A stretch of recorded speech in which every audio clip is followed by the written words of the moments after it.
pinapangarap ng maraming tao.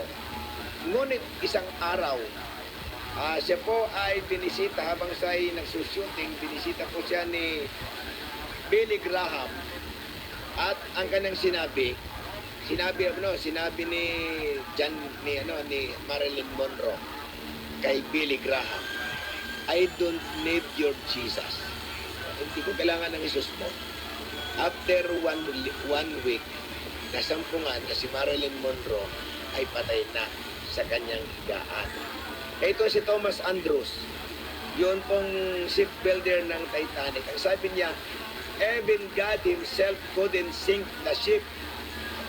Ang sabi nitong si Thomas Andrews, ang aming barko ay napakaganda na kahit ang Diyos hindi kaya niya itong balugugin. Ano nangyari mga kapatid? Hindi nga nakarating sa paroroonan ng Titanic sa kanyang maiden voyage at ang kanyang barko ay lumubog sa karagatan ng Atlantic Ocean. Ang pangapat na mga famous na mga tao na ininsulto ang Panginoon ay si Tancredo Neves, president ng Brazil, na sa kanyang presidential campaign, sabi niya, kapag ako'y nakakuha